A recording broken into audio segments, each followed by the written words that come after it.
নমস্কার, lifestyle blog with ইশিতায় সবাইকে স্বাগত। ভিডিওটা দেখে নিশ্চয়ই অবাক হয়ে যাচ্ছেন। এটি কিন্তু বাগেশ্বর বালাজির মন্দির।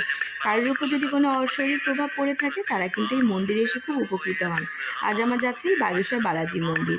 মধ্যপ্রদেশের এই বালাজি মন্দিরের সব থেকে কাছের স্টেশন কিন্তু ছতরপুর, কিন্তু আমাদের কলকাতা থেকে এই ছতরপুর যাওয়ার জন্য ডাইরেক্ট ট্রেন নেই। তাই আমাদের সর্বপ্রথম হাওড়া থেকেই কিন্তু আমাদের যেতে হবে সাতনা জাংশন।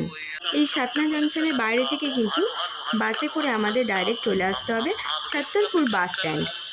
এটি হচ্ছে ছতরপুর বাস স্ট্যান্ড এবং এখান থেকে কিন্তু আমাদের অটো করে কিন্তু আমাদের চলে যেতে হবে বাগেশ্বর বালাজি মন্দির। এখানে কিন্তু অটোকে কিন্তু ট্যাক্সি বলে, আর মাথা পিছু এখানে 50 টাকা কিন্তু ভাড়া নেয়। ঘণ্টাখানেকের পরই আমরা পৌঁছে গেছি কিন্তু বালাজি মন্দিরে।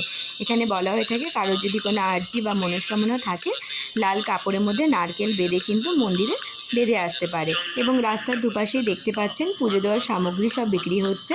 এখান থেকে আপনারা পুজোর মিষ্টি, লাড্ডু, ফুল, ফল সবই নিয়ে আপনারা বালাজিকে পুজো দিতে পারেন।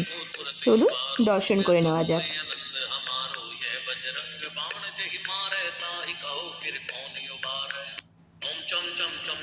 দেখেছেন কত ভিড় হয়ে গেছে এখানে, তবে খুব বেশিক্ষণ কিন্তু ভিড়ে আমাদের দাঁড়াতে হয়নি। 15 মিনিটের মধ্যেই আমার দর্শন হয়ে গেছে বালাজি।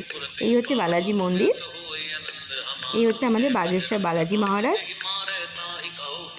এটি হচ্ছে তার মন্দির। ভিডিওটা কেমন লাগলো অবশ্যই জানাবেন। ভালো লেগে থাকলে লাইক, শেয়ার, সাবস্ক্রাইব অবশ্যই করে দেবেন। বাই।